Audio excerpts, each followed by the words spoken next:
Hi, welcome back to my channel. Today I'm going to do a video about different levels of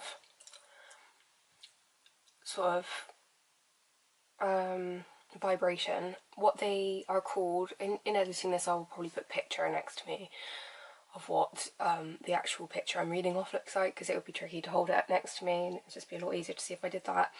But also some comments on work environments and how you can apply the different vibrations to different situations in life, such as relationships, your in relationship with yourself, your job situation, and how this can sort of give some sort of light on maybe if you're like, oh, I don't know what to do with my job, for example, and whatever, and I don't know why. Sometimes obviously like toxic relationships and stuff are sometimes quite easy to pick up, because they might leave you in a vibration of, you know, guilt for the level of, you know, abuse you're giving to each other. So that could be the vibration, why the vibration of that relationship is very low. And that would be a reason that it's not sustainable and not healthy, and you might then want to get rid of it. I do think, from my experience, we all have a level of vibration that's sort of like set point. I do genuinely believe that, and I don't think you can change that, honestly, because I know some people that are more prone to like depression. I know some people that are more prone to anxiety, and like that, their mental health issues. But I think from a vibrational level, I definitely think you can change your vibration. So whether you're stuck with this set point or whether that's just your subconscious programming, I would believe that you have an actual set point where, for example, it takes some people more to get sad, and it takes more for some people to get like distressed. It takes more for some people to get like you know, it even comes to the level of, like, they say psychopaths have a really hard time getting aroused. They have a really low level of arousal, and if they, that means that they have trouble maybe getting angry. I mean, I think it's easy for them to get angry, but it's something that some person would be angry about, maybe a psychopath would get less angry about, because they have quite a high level of arousal. So, for example, let's just get into like the vibrations and like where they sit on this like thing I'm reading from. So I don't know what this is about. For at the top it says omega, at the bottom it says alpha, so I'll put that, what I'm reading from, next to me, and that's interesting. The whole lot can be grouped into contracted or expanded as a overall outlook of like those group of things. But what's interesting as well, as I said, we have a natural level of vibration. That actually makes sense while looking at this, because there's levels of, and I do think these also align to your like chakras. They also align to your the colours I'm meaning, in terms of like purple, blue, blah blah blah, and different meanings on a holistic level that these colours refer to in terms of your aura and whatever else.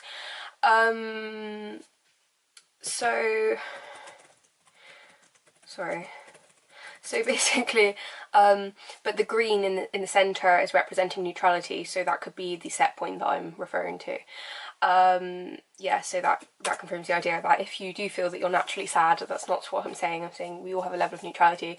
So let's look at this thing. So from the bottom then is the suffering. Next up is sort of getting by.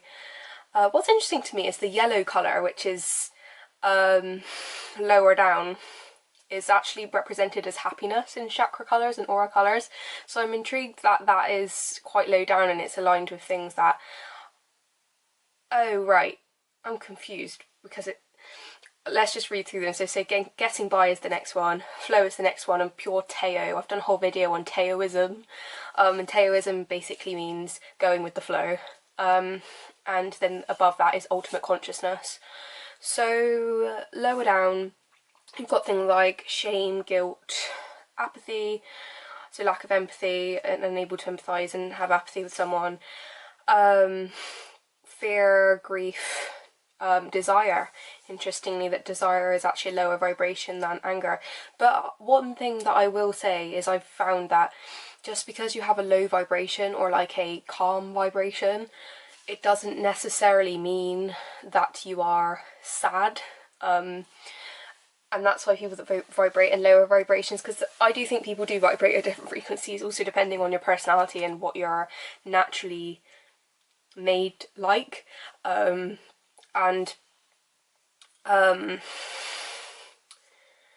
Yeah, through that I just think like, just because you have like a low vibration, or there's a low vibrational astrological alignment on that day, if you believe in like the vibrations of like the planet and the world and whatever, it doesn't mean it's a sad day, it doesn't mean it's a bad day, it just means it's a calm, like not very exciting day. And I think often if you have too much going on and your vibrations are like this, you've got to think like in primary school when you talk about like I don't know if this makes sense to everyone, but you know, scientific conduction, where if you have a hot object, there often the vibration is a lot, whereas if you have a very low vibration and something's cold, there's a very small amount of movement within the particles. So just because something's vibrating very high or vibrating very low, it doesn't necessarily, we need like, there's always going to be neutrality that sort of works itself out in the end. And there we go. My camera is about to run out of memory, so I'm gonna have to go and fix that. Right, we're back. I think I was just on like talking about general vibrations. So yeah, so if I haven't said already, yeah, you're in a contracted state during all of these things. And in terms of the colours it's looking at, I don't know whether... It's interesting to me, and I don't know why it's done this, but the colours they use next to the names of the emotions and the vibrations, versus the colours on the actual triangle itself, is upside down, like they go opposite ways. But I'm thinking, for example, purple, which is next to all the guilt, shame, apathy, grief, etc., refers to like a spirituality colour in aura colours, and it's like kind of connecting with your inner self, like spiritually. Whereas like enlightenment, they've put like red by that, which is like anger. So I'm not sure if those colours mean anything. I think for this moment, unless I have some sort of like epiphany moment, we're just going to ignore the colours, because I'm kind of confused, because they've put suffering by yellow, and yellow is happiness. So, but I think there's some understanding of that, but it's also like, I also think when you look at a wheel of emotion, which I've also done a video on that as well, there's interestingly like opposite emotions are obviously like opposite, so you get like happy, sad as like opposite emotions, but because there's like a wheel of emotions, how this wheel is, you know, shown, it's quite interesting how you can get opposite emotions, and sometimes as I suppose probably an ego adaptation and the way our brains have sort of programmed themselves to manage our emotions, we can swap. You know, if you're sad and you realise you're sad, you might quickly think about something that's happy, and that's like a coping strategy. So it could be that the yellow colour, which is representing happiness, is right by suffering, because like once you're suffering you might find something to make you happy in order to get out of it, and then you think, okay, well how else am I going to go about my life, and then you go to getting by, and then you go to, you know what I mean? So we are very complex creatures. Anyway, so coming on from, so just to put in a couple of other things in terms of how this can relate to life as well, because I was going to relate this to how this can relate to friendships, how it can relate to work, and yourself. So like if you find yourself in a situation where you're constantly feeling shame about something, or whether you've got past trauma which makes you feel shame about something even if it's subconscious, or anger, or even desire, like if you feel like, I've definitely gone through periods of time where I've sort of felt like before maybe some sort of like, you know, a big step forward in life, like for whatever reason, or big epiphany moment about something, or, you know, cutting someone off or whatever, you get this sort of feeling of like desire. I feel like this sort of like inner feeling of desire, which you have to sort of connect to and unlock in some ways by realizing what's blocking that mental thing.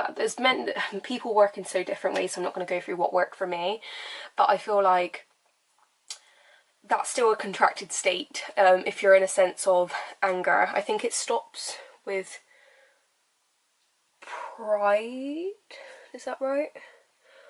contracted.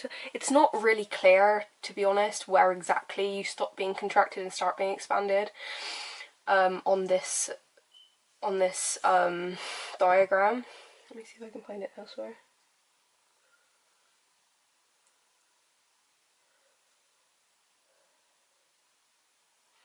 Apparently anger is actually in the contracted space. I've just found another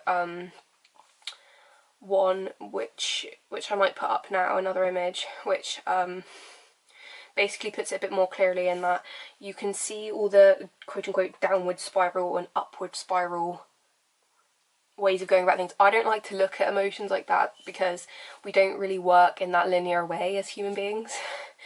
But it does kind of put certain things into perspective. For example, if you are finding yourself stuck or frustrated or pessimistic or irritated or angry or hating a situation, that's not going to bring, you know, good vibes. Do you know what I mean? It's not going to bring good vibes, and it's not going to bring a resolution necessarily. I definitely think connecting to inner anger does bring resolution, actually. I think connecting to old emotions is good, but I always like to be aware of, you create more what you think about sometimes, in terms of if you're stuck in a situation and you sort of ruminate over that situation, you'll create another situation like it because you'll be sort of manifesting it, and that's like the sense of loss or the sense of lack. If you focus on the fact you're in lack, you will create more lack. So it's important to sort of be careful what you ruminate on in that way because of that reason. Things like rage and stuff like that, they're very, very low vibrational frequencies. And if you are getting sort of pathologically wired towards that way of thinking, it's not healthy. Some people, funnily enough, are very easily moved towards that stuff because of their personality issues. So they say karma comes to everyone. It could be that someone that has, you know, really, really bad jealousy issues or whatever, or like, you know, really bad rage issues or just irritation issues. Maybe they're irritating someone else, maybe they irritate themselves and take that out on someone else, and hatred towards other people reflects their inner issues. They will then, through law of attraction and karma, think about law of attraction, I'm not going to say law of attraction, through karma I suppose, they'll then get stuck in that low vibration because they're sort of not coping with that themselves, they're sort of projecting it on other people. So that's quite funny, but there we go. In the upward spiral, so let's just quickly finish the lower spiral and maybe, or let's talk about a couple of upward spiral ones now too, because that's more how the brain works, or at least it's how my brain works. It doesn't really stay in low vibration to high vibration, it kind of flicks in between, and it's so let's talk about the upward spiral for a bit. Freedom, joy, passion, enthusiasm, hopefulness, contentment, positive expectations, happiness, eagerness, empoweredness, belief, freedom, optimism. So yeah,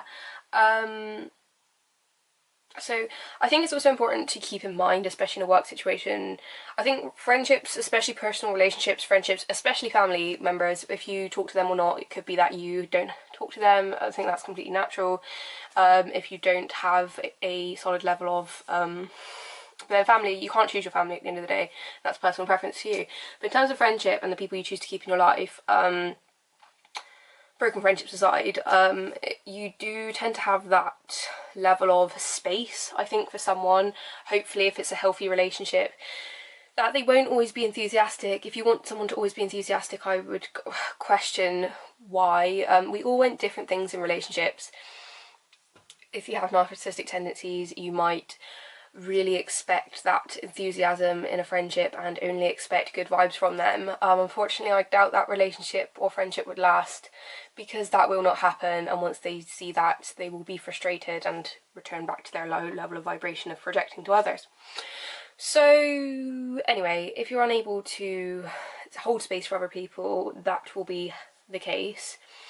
And also in terms of a work environment, Obviously it's good to know that you're not always going to feel empowered, you're not always going to feel happy, love, joy, whatever. You like to think you'd generally be joyful in a job, in terms of you won't hate life and you won't be in the low vibration of worry, rage, hatred, you know, doubt that you can actually get through the day. That's not the sort of job we want to be in. But it's a case of, obviously, not even in terms of types of job, but if you, like, I thought this the other day, that it was like I think it's because lockdown sort of like repercussions, to be honest, because we were in sort of a sense of like pushed lack for so long, we couldn't really go anywhere or do much. It's sort of like built up this level of like, I need to sort of take everything in now, just like, you know, like you know what I mean, now everything's open, I need to go shopping every day and I need to buy loads of shit and I need to like do loads of stuff and explore my dreams and whatever. Nothing wrong with any of that stuff, and a natural, you know, repercussion to a sense of lack for, you know, several, like a year long or whatever we were in lockdown for. And I just feel like you can't, like, but inevitably, lockdown aside, we have you know, inevitable ups and downs in life. There will always be, you know, ups and downs of situations. You can't have an inevitable joy in life. You can't have an inevitable, you know, but then equally you shouldn't be inevitably angry either. They do say God blesses the wicked. So even those people that sort of bring inevitable irritation to your life, God will somehow allow them to be happy through the grace of the Lord, and that's something I cannot understand. They say the Lord walks above our understanding. Oh, it's true. Oh, it's true. So there we go. And a level of insecurity. So maybe touching on romantic relationships. Again, you're going to get levels of all of them. I think romantic relationships are different in that I think there's a real balance that romantic relationships require, that in a job you encounter so many different people that, you know, they're not necessarily personal relationships. They don't have to fit you in that area. But in personal relationships, it's much more personal, and there is a sense of you know, a level of, you know, fitting each other that is functional, and that is required in work, but I feel like it's much more personal. It's much more about functionality in terms of, do you fit well with each other past a professional level, if you know what I mean. What's interesting to me is the middle level is boredom, which is nice, because putting this in as well is that apparently if you're bored, that is the level of innovation, that is the vibration of innovation. So you can either delve into something low vibration, that, because low vibrations aren't negative, to be fair. Okay, they're negative by default, but processing negative emotion is a very, very healthy thing to do to keep ourselves in balance, obviously. And delving into a negative pool of emotion in terms of a past situation or just something you're not really conscious of, from boredom can be innovated, because you're like, oh, I just need to like work this out or whatever. And creativity can be often a good outlet for this, and has been for me. But even so, you might be like, oh, I want to experience some joy, I'm going to go out and have like a massive long nature walk, I want to feel happiness and, you know, positive vibes and whatever. So that might be something for you, and two of the things I like to go towards when I'm feeling in that space. So in terms of jobs, this made a lot of sense to me. It's kind of away from the vibrational end of things, but it's sort of, it's related, but it's not quite fully related. Let's have a little break from the vibrations for a while, because like, so with work, you sometimes, for example, if you have a toxic boss, we've all been there, I've been there. Camera overheated. So we've all been there. That would probably leave you in a sense of maybe powerlessness, doubt, anger, and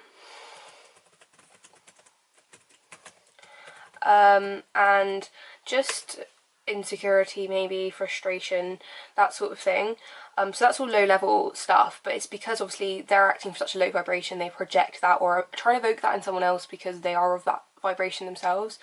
And that's not something to be proud of. So in terms of that, you may come out of a situation like that if you've been sort of exposed to that for a while. You'd have a very low level of self-respect, and I think with good reason, because you're allowing, I mean, the thing is about life is we are a tribal species, we kind of group together, there can be a sense of witch hunt in social situations. God works in mysterious ways, and people that are exiled from certain tribes or friendships will excel in another area, and that is God's will for them. I'm not trying to be God here, but I'm saying from my experience, it's very interesting how social environments work, and not life is not always fair, and often it's based a lot around preference, and obviously within groups there is levels of, you know, sort of like rules within a group that need to be conformed to, otherwise you're sort of living in anarchy, and if you sort of are sort of defiant of that sort of rule, you are sort of disrupting the status quo. Therefore, you know, we're all just very different with lots of different beliefs and sort of whatever.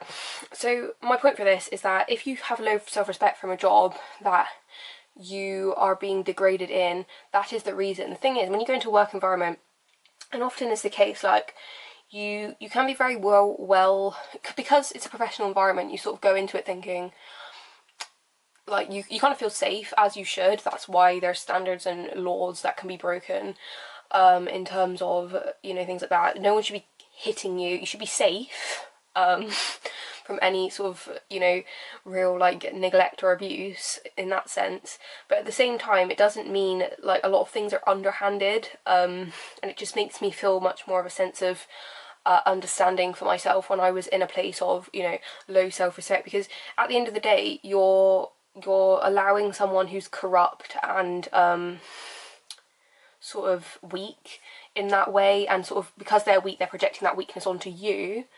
Therefore, you will have a low self-respect, because sometimes in professional environments, it's well known that bosses will sort of, you know, overuse their power in order to get a certain level of power, sort of perceived respect, even though, to be honest with you, lots of the time people don't really. Sometimes people respect them, sometimes people, I'm sure, if honestly being truthful to themselves, would say that they didn't respect them because of the way they were acting, even though they can't see it themselves. It's quite clear to other people. But the fact is that you and it's so hard. It's so much easier said than done. This guy was talking about whether you, like, how you should hold yourself with respect to any role, but it's so difficult in a work environment, not only from this tribal factor, but of a efficiency level. And working in support work for so long, it gave me a sense of teamwork that kind of can come with, you know, being flexible with other people, and that's great if you have that ability. Often some people just aren't able to connect to other people in a way that is efficient for teamwork, and that's just unfortunate. But at the same time, you know, often people are, you know, able to do that, which is great.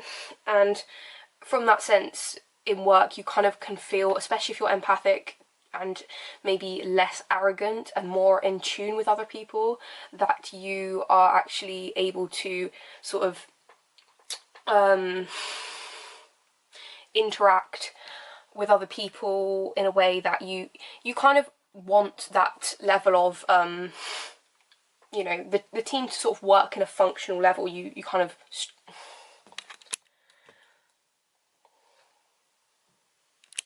you kind of strive for that, and you just sort of you kind of want the outcome to be that you will sort of, like, you know, cohere properly and don't sort of cause discord. Obviously we know from a narcissistic level that not everyone works in that way, and some people sort of strive for only themselves and they don't really consider other people. But in a work environment you can sort of have what they say as leant over a barrel with a gun to your head or whatever. And that's not a good place to be, especially if the work environment is toxic or the boss is toxic and they're kind of overplaying their power, because as much as you can definitely tell authority, and there's no reason that should happen, and luckily in the vast majority of the jobs I've worked in, their boss hasn't been toxic. But it's fine if you can kind of deal with that, and I could for a while, but it got to the point where I was like, oh no. And I've got a whole story time on this, on my narcissism, drowning my sadness with chocolate video that I've up in Narcissism 2020. I do a whole story time on that if you care to look. But oh god, sorry, I think I've had a little brain rest through all of this stuff. So basically, you hold yourself in any role to a level that you want. Like, even when I went into this sort of like job interview that I just went to, like, I had the best sort of vibes like when I got the interview, but when I left it was almost like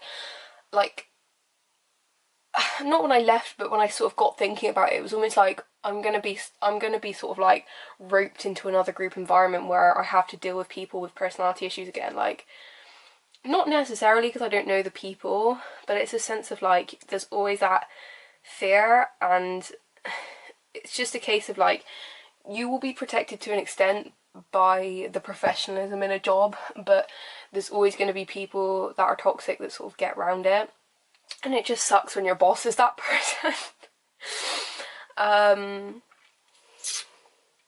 But yeah, it's sort of the idea of kind of, again, it's boundary setting. It's sort of a level of like, I'm not going past this level of investment in this situation. Like, I have my own standards, and you know, regardless if you don't have any, I have my own.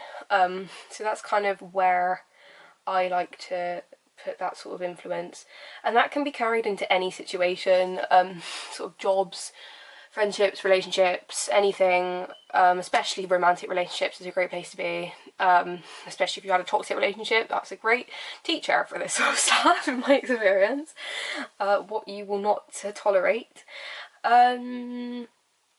But if you basically, I think I'm not going to ramble on any more than I already have, but I feel like most of this stuff in a job, one thing that occurred to me as well is that, as I said, you're going to have bad and good sides of each emotion, and I guess it's just, in terms of picking a job, it's about finding out what evokes what emotion for you, for example, and what aspects of a job you